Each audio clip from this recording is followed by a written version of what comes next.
وادي كده الفطير لمّا طلع من الفرن بقى، يعني إيه، بادهنه بقى بسمنة بلدي، بحتة قشطة كده بلدي، بحتة زبدة بلدي، أي حاجة، المهم تدهنوه بأي حاجة بلدي. يا مساء الخير يا جماعة، ازيكم؟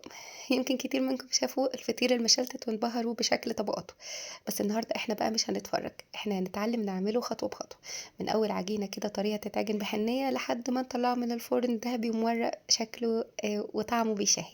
كل ده هنعمله مع بعض بطريقة سهلة وسلسة جدا من غير اي تعقيد ولا حركات صعبة. لو انتوا بقى بتحبوا كده الفطير فتابعوا الفيديو كده من اوله لاخره علشان تتعلموا اسهل طريقة فطير مورق وتحفة وطعمه يجنن وخطير، مش هتفرقوا كده عن الفطير بقى الفلاحي الأصيل اللي بناكله في البلد كل ما نروح. يلا بينا نشوف الطريقة والمكونات. اللي حابة تجرب يا جماعة جربيه في نص كيلو من الدقيق اللي هو جميع الأغراض. نص كيلو الدقيق هياخد معاه كوباية ونص من المية ومعلقة كبيرة من السكر ونص معلقة صغيرة من الملح. عجن ده كله مع بعضه واحطه كله مع بعضه واسيبه 5 دقايق وارجع اديله عجنه محترمه. يعني الطريقه دي بتطلع لنا عجينه لينه وطيعه وتحفه، بيبقى سهل التشكيل. خلاص عجنتها بقى كده ايه للمره التانية بعد ما سبتها اول 10 دقايق. شايفين بقى الجمال؟ تحفه. خلي بالكم من التركه دي. انا خلاص غطيتها وريحتها. بعد ما شايفينها كده بالجمال ده ابتدي بقى ان انا اقطعها كده كور صغننه علشان اسيبها ترتاح للمره التانية. في الوقت ده انا كنت بقى حضرت السمنه بتاعتي. يفضل طبعا سمنه بلدي، ينفع تخلطوا سمنه بلدي وسمنه عاديه على حسب امكانياتكم، ينفع تحطوا سمنه وزيت وزبده، اي حاجه بس ما تكتروش الزيت لانه بينشفه شويه. بجيب بقى مقدار السمنه بتاعي، وعشان اخليها بقى كده تساعد في التوريق احط عليها معلقه صغيره ممسوحه من البيكنج باودر واقلب. اجيب بقى كده الكور بتاعتي اقطعها كده صغيره، كور صغيره كده في حجم الليمونه. اقطعها. الفطيره الصغيره يا جماعه ممكن تبتدي كده من اول ان هي تاخد 15 كوره. فطيره كبيره هتاخد مثلا من 20 ل 25 من الكور. فهم كلهم على بعض خدوا يعني نص الكيلو دولت حوالي 30 كوره كده صغننه. باسيبها تريح تاني خالص. بعد ما بتريح باحط بقى كده خليط السمنة جنبي، وابتدي إن أنا أبِلّه كده من السمنة بتاعتي، يعني أبِل العجينة من السمنة، وابتدي أفرده كده زي ما أنتم شايفين، أفردها على قد ما أقدر، وبعدين أحط أول كورة في الصينية، وآخد الكورة التانية، أبتدي برضه أفردها كده زي أول كورة، وبعدين أحطها فوق الكورة التانية، وهكذا لحد أمّا أخلّص ال15 كورة بتاعتي أو أي عدد أنتم عاملينه. بس كل ما بتزودوا بقى في عدد الكور يعني بتبقى بصراحة حلوة يعني. وخلوها تبقى مثلا مبدئيا صينية مقاس 32 تاخد 15 كورة كده، دي بتبقى تحفة وبتبقى فطيرة وسط وحلوة قوي. خلاص بقى خلصت كده كل الكور. ما تقلقوش لو حتى لقيتوا كده حتى كده من العجينه اتقطعت معاكم عادي ولا يهمكم. احنا اهوت انا حطيت كله وبساوي كل الاطراف مع بعضها.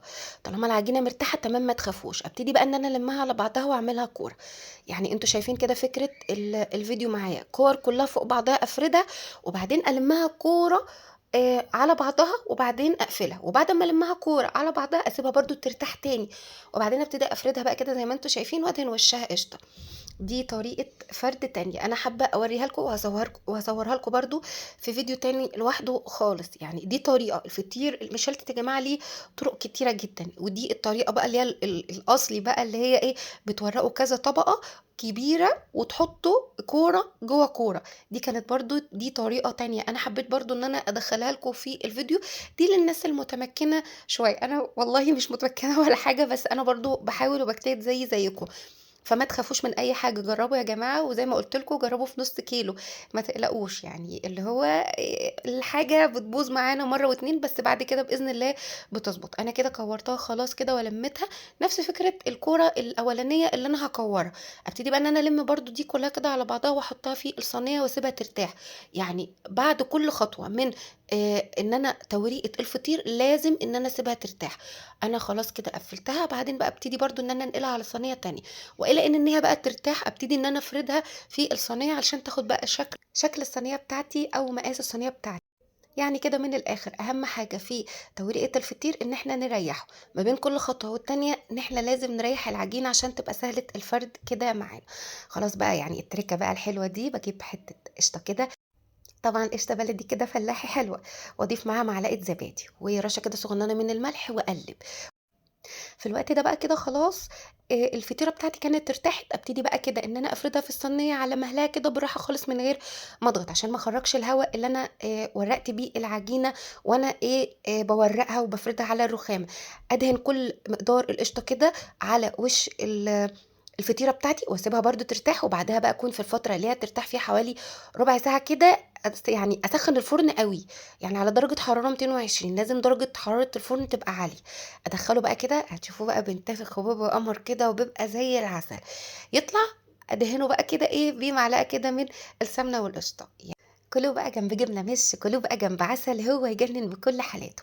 لو عجبتكم كده طريقة الفطير اللي أنا قدّمتها لكم كده بكل سهولة، وإزاي إن إحنا نعملها في البيت بطريقة تجنن وسهلة خالص للمبتدئين، وإزاي يتعلموه خطوة بخطوة، ما تنسوش طبعًا اللايك والشير والاشتراك في القناة، وتقولوا لي رأيكم في الكومنتات لكل الناس اللي هتجرّب، وأشوفكم على خير إن شاء الله في الفيديو الجاي. أنا ديجا ودي قناتي، وما تنسوش اللايك والشير. أشوفكم على خير، باي باي.